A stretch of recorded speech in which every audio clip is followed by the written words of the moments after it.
제가 최근에 헌법재판소 탄핵 심판 과정에서 윤석열 대통령 측에서 이야기하는 부정선거 음모론에 대해서 몇 가지 PPT를 보면 좀 간단하게 여쭤보겠습니다. 예. 좀 짧게 답변해 주시면 좋겠는데요.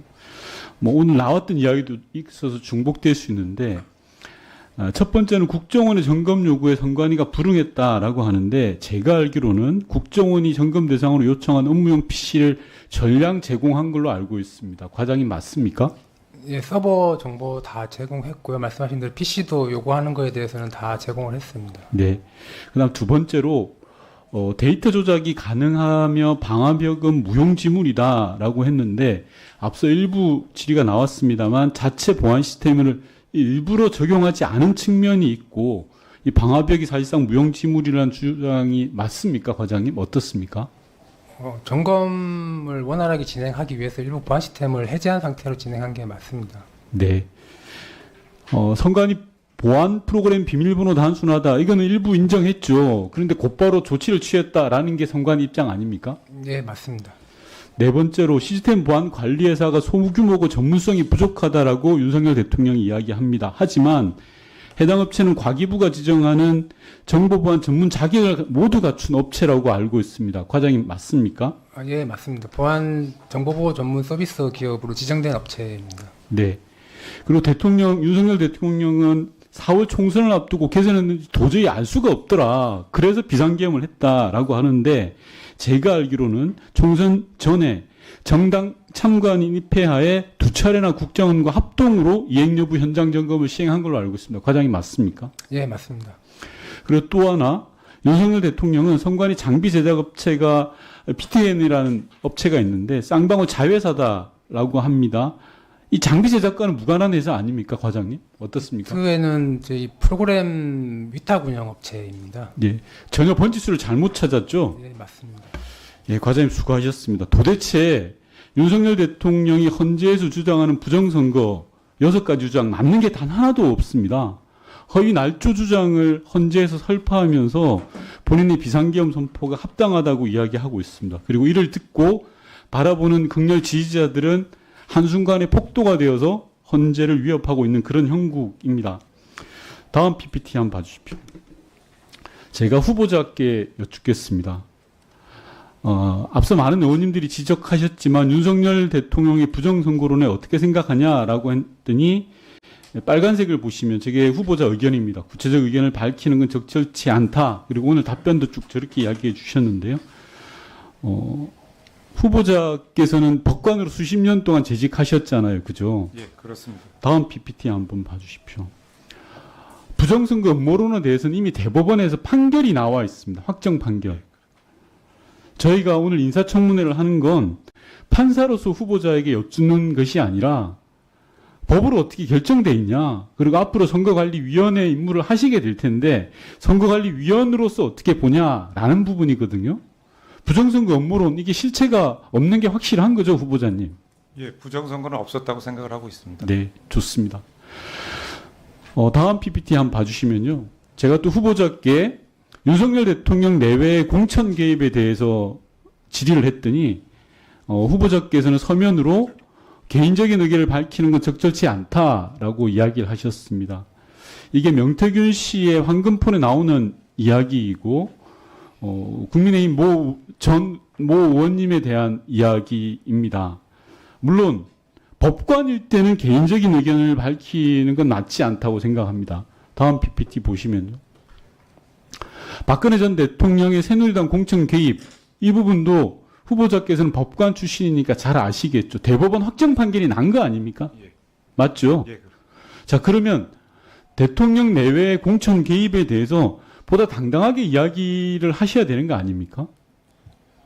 후보자님 어떻게 생각하십니까? 또 현직 또 법관의 신분도 같이 갖고 있기 때문에 구체적인 이런 사안에 대해서 말씀드리는 건 좀 적절하지 않다고 생각을 합니다. 예. 예. 좀 양해해 주셨으면 합니다. 네, 그렇게 말씀하실 수 있습니다. 하지만 이 자리는 법관에 대한 인사청문회 자리가 아니라 대한민국의 선거관리 업무를 총괄하는 선거관리위원으로서의 인사청문회 자리다라는 걸 후보자께서 다시 한번 명심을 해 주셔야 될 것 같습니다. 저는 선관위원이 여든 야든 진보든 보수든 치우쳐서는 안 된다고 생각합니다. 원칙대로 법대로 정의롭게 하는 게 맞다고 생각합니다. 제가 오전 질의에서도 계속 말씀드렸던 게 정의라는 부분인데요. 공천 개입도 마찬가지고요. 부정선거 음모론도 마찬가지입니다. 후보자께서 이제까지의 판사와는 다르게 여야가 정쟁이 부딪히는 굉장히 첨예한 사안들을 많이 다루실 겁니다. 그럴 때마다 오늘 이 자리를 꼭 기억하셨으면 좋겠습니다. 정의롭게 대의를 위해서 하겠다라는 것. 그렇게 하실 수 있습니까? 예, 그 점은 명심하겠습니다. 좋습니다. 사무총장님 오늘 참고인으로 나오셨는데 두 가지 좀 여쭙겠습니다. 오늘 선관위의 채용 비리에 대해서 여러 가지 말들이 많고요. 총장님 안 계실 때 오전에 제가 내부 짬짬이라든지 내부 제보의 문제들을 지적한 바가 있습니다. 저는 시스템적으로 이걸 바꿔야 된다고 생각을 합니다.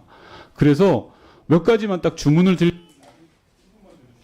마무리하겠습니다. 질문을 드릴 텐데 모아서 답변을 해주셨으면 좋겠습니다. 첫 번째로는 지금 선관위가 이야기하고 있는 10명에 대해서 과천청사 출근 그것만으로는 부족합니다. 이제까지 600여 건 넘는 거에 대해 전수조사를 해서 반드시 찾아내서 일벌 100개 해야 됩니다. 그래야지 선관위가 다시 태어난다라는 거고요. 그에 대해서 답변을 해주시기 바라고. 두 번째는 선거관리위원장이 대법관이 겸임하고 있는데 그래서는 안 된다고 생각합니다. 상근직으로 가는 게 맞다고 생각합니다. 역대 정부에서도 여러 시도가 있었는데 잘 안 됐습니다. 대법관 티오를 하나 늘리더라도 선거관리위원장의 상근직화에 대한 의견을 말씀해 주시고, 세 번째로는 선관위 상임위원이 선관위에서 바로 상임위원 되는 경우가 왕왕 있습니다. 그러다 보니까 내적 통제에 약한다라는 그런 지적들이 많이 있습니다. 즉 선관위에서 바로 가는 게 아니라 최소한 일정 기간 3년이면 3년, 5년이면 5년은 경과한 사람들을 받을 수 있는 그런 제도적 장치가 필요하다라는 게 생각인데요. 이 세 가지에 대해서 답변 부탁드립니다. 예, 죄송하지만 그 마지막 질문 상임위원은 저 중앙상임위원을 말씀하시는 건가요? 아니면 시도상임? 네. 네. 예. 간단히 요약해서 답변해 주시기 바랍니다. 예, 일단 그 지금 비리 채용과 관련한 부분에 대해서 선거관리위원회 사무처를 대표하는 사무총장 입장에서 국민 여러분들께 다시 한번 사과의 말씀을 드립니다. 이 부분 저희 그 전수조사를 이제 했느냐의 부분이 문제될 수 있겠습니다. 근데 그 감사원의 감사가 전국적으로 전방위적으로 이루어졌기 때문에 상당히 전수검사가 다 끝났다고 저는 생각을 합니다. 그럼에도 불구하고 새로운 비리나 이런 부분이 있을 때는 더 노력해서 또 전수검사가 필요하다면 하겠습니다.